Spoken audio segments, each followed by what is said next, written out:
ചെമ്പനീർ പൂവിൻ്റെ ഇന്നത്തെ എപ്പിസോഡിൻ്റെ റിവ്യൂയിലോട്ട് എല്ലാവർക്കും സ്വാഗതം. അപ്പോൾ ആദ്യം തന്നെ സച്ചി മഹേഷിനോട് ഓരോ കാര്യങ്ങൾ പറഞ്ഞ് ഇമോഷണൽ ആവുകയാണ്. ഞാൻ അവനെ സ്വന്തം അനിയനെ പോലെയാണ് കണ്ടത്, പക്ഷെ അവൻ അങ്ങനെയല്ല. അവൻ എൻ്റെ മുഖത്ത് നോക്കി ഇറങ്ങിപ്പോ എന്ന് വരെ പറഞ്ഞു. അവൻ്റെ ചേച്ചിയെ ഞാൻ പൊന്നുപോലെ നോക്കുന്നില്ലെന്ന്.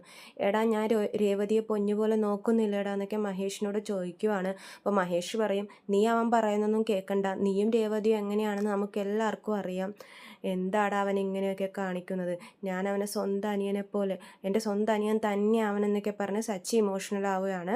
ഞാൻ കുടിയനാണെന്നാണ് അവൻ പറയുന്നത്. എടാ, നീയും കുടിക്കില്ലേ? നമ്മളൊക്കെ കുടുംബം നോക്കാതെ കുടിച്ചു നടക്കുന്നവരാണോ? അല്ലല്ലോ.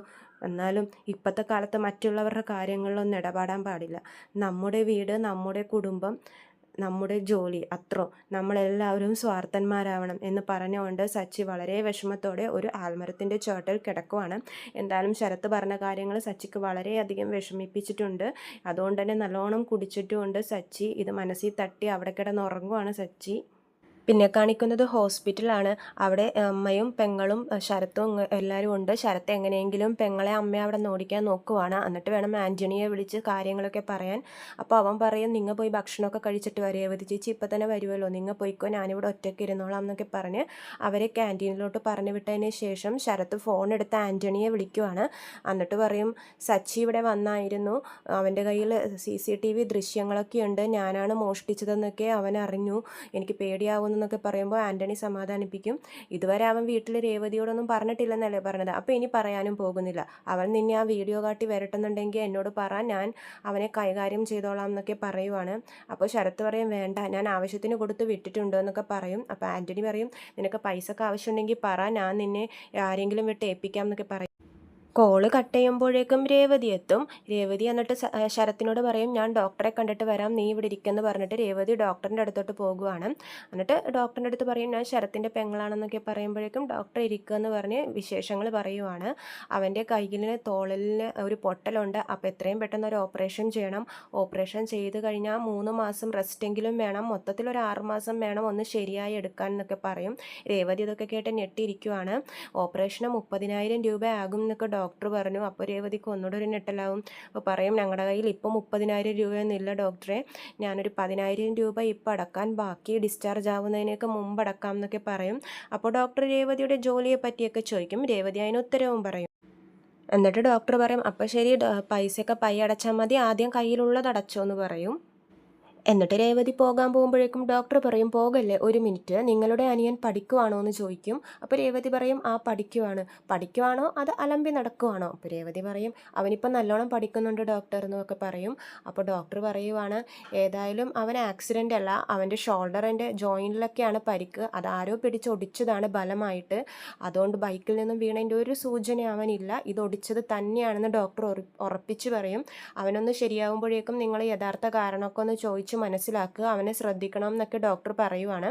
രേവതി ഇതൊക്കെ കണ്ട് ഷോക്കായിരിക്കുവാണ്. എന്നിട്ട് പറയും, ഇപ്പോൾ കയ്യിലുള്ള പൈസ അടച്ചോ, നിങ്ങൾ പൊക്കോ, ഓപ്പറേഷൻ ഇപ്പോൾ തന്നെ എന്ന് ഡോക്ടർ രേവതിയോട് പറയും. രേവതി ഈ വിശേഷമൊക്കെ പറയാൻ സച്ചിയെ ഫോൺ ചെയ്യും. പക്ഷേ സച്ചി ഫോൺ എടുക്കില്ല. സച്ചി കുടിച്ചവിടെ കിടക്കുവാണല്ലോ.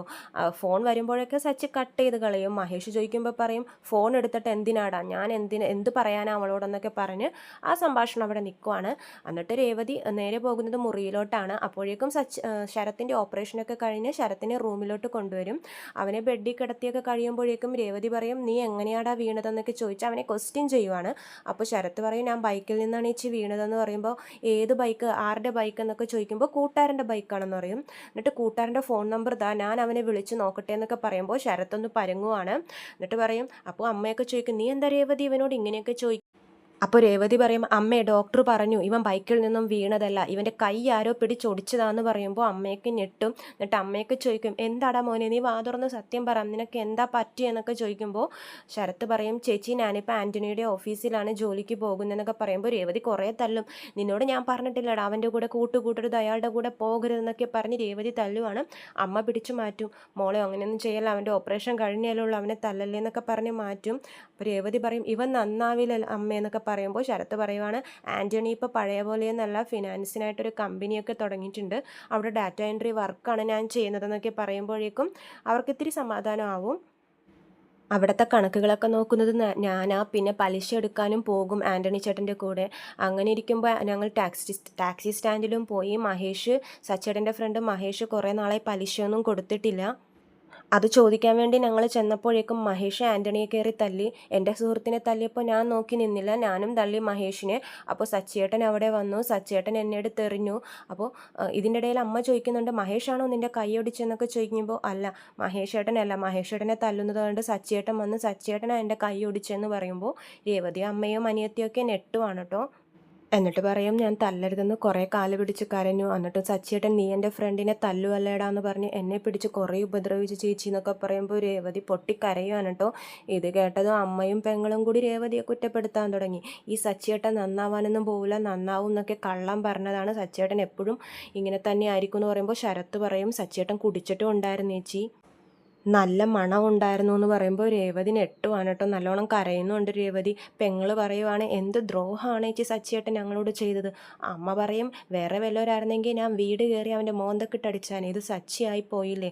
എന്നാലും അവൻ ഇങ്ങനെ ചെയ്യുമായിരുന്നു. ഞങ്ങളുടെ മോനെ പോലെ തന്നെയല്ലേ ഞങ്ങൾ അവനെ കണ്ടത്.